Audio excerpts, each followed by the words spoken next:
Hello बच्चों, आप सभी का ओपी क्लासेस में स्वागत है।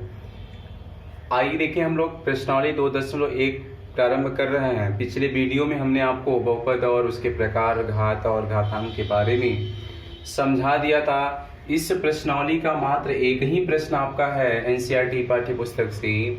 इसमें देखिए क्या प्रश्न है, इससे हम आपको बता दें कि बोर्ड से 1 नंबर का क्वेश्चन यहाँ से पूछा जाता है। निश्चित रूप से 1 नंबर आपको यहाँ मिल जाएगा आज के इस वीडियो में। अभी तक एनसीईआरटी पैटर्न जब से लागू हुआ है, 1 क्वेश्चन यहाँ से हर साल के पेपर में उठा के देता है। आज आप समझ लेंगे इसको अच्छे से। इसी के साथ ये प्रश्नावली भी आपकी समाप्त है। तो देखिए प्रश्न कहो क्या रहा है। पहले, किसी बहुपद px के लिए y = p ऑफ x का ग्राफ नीचे आकृति में दिया गया है। प्रत्येक स्थिति में, मतलब जो ये 6 फिगर हमने बनाया है, इसमें प्रत्येक के शून्यकों की संख्या ज्ञात करना है। अब आपको ये लग रहा होगा कि ये शून्यक क्या है, तो इस चीज को आपको अगर जानना है तो इसके जस्ट बाद वाले प्रश्नावली जब आएगा तो वहां हम आपको विधिवत शून्यक के बारे में समझा करके बताएंगे। थोड़ा सा आप सब्र रखिए। अभी इस प्रश्नावली में केवल आप शून्यकों की संख्या को जान लीजिए कि कैसे हम जानेंगे हम शून्यक किसे कहते हैं, इसका फार्मूला, बाकी सब अगली प्रश्नावली में आपको इसके बारे में डिटेल्स में बताएंगे। तो यहाँ हम बात करते हैं शून्यकों की संख्या। अगर हम थोड़ा सा 2 शब्दों में अगर बताएं कि किसी समीकरण जो देगा, बहुपद जो देगा किसी बहुपद के लिए, x, y, z यानी चर का वह मान होता है शून्यक जो उसको संतुष्ट करता है, तो उसी को हम क्या कहते हैं शून्यक। लेकिन उसको आप बाद में समझिएगा, मात्र यहाँ आप जानिए जरा शून्यकों की संख्या कैसे जानेंगे। तो किसके लिए कहा है? px के लिए कहा है। तो px के लिए कहा है तो हमें ये देखना पड़ेगा कि जो ग्राफ है वो x अक्ष पर कितनी जगह पर काट रहा है। देखिए इसमें ग्राफ देखिए x अक्ष को नहीं काट रहा है बल्कि y अक्ष को काट रहा है। और इसमें देखें अगर, तो ये जो ग्राफ है वो x अक्ष को काट रहा है। इसमें देखें एक जगह पे काट रहा है, देखिएगा इसमें देखिए x अक्ष को कितनी जगह पे काट रहा है, 1 2 3। देखिए ध्यान ये देना है कि px के लिए कहा है। अगर ये कहता कि py के लिए, तो हम देखते कि ग्राफ y अक्ष को कहाँ काट रहा है।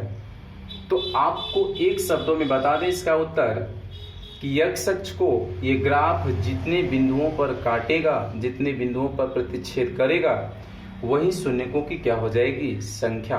तो इसमें आप देख रहे हैं कि x अक्ष को कितनी जगह पर काट रहा है। देखिए हल हम यहाँ पे लिखते हैं, 1 लाइन का है। वैसे ये बहुविकल्पी क्वेश्चन देता है। अगर हम आपको डायरेक्टली बताएं तो इसमें शून्यकों की संख्या क्या है, 0 है। अब आप कहोगे क्यों 0 है? क्योंकि x अक्ष को ये कहीं पर काट नहीं रहा है। इसमें शून्यकों की संख्या बताइए। x अक्ष को एक जगह पे काट रहा है तो शून्यकों की संख्या क्या होगा, 1। इसमें शून्यकों की संख्या बताइए, 1 2 3। 3 जगह काट रहा है, 3 स्थानों पर प्रतिच्छेद कर रहा है, तो शून्यकों की संख्या 3। यहाँ देखो भैया x अक्ष को कितनी जगह काट रहा है, 1 2, तो शून्यकों की संख्या 2। 1 2 3 4, शून्यकों की संख्या 4। 1 2 3, 3 जगह काट रहा है तो शून्यकों की संख्या क्या होगी, उसमें 3। आइए हम आपको लिखने का तरीका बताते हैं। यहाँ हम लिखेंगे चूंकि ग्राफ x अक्ष को किसी भी बिंदु पर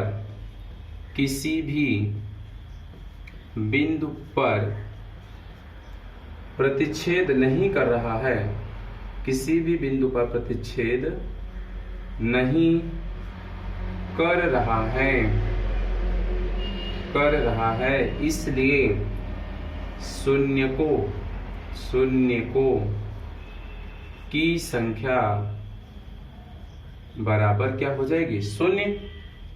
अब आप देखो इसके बारे में हम बता दें तो यही चीज आप यहां लिखोगे, यहां, या आप दूसरे प्रश्न की बात कर लो। यहीं पे देखो हम लिख दे रहे हैं यहाँ पर दूसरे का हल।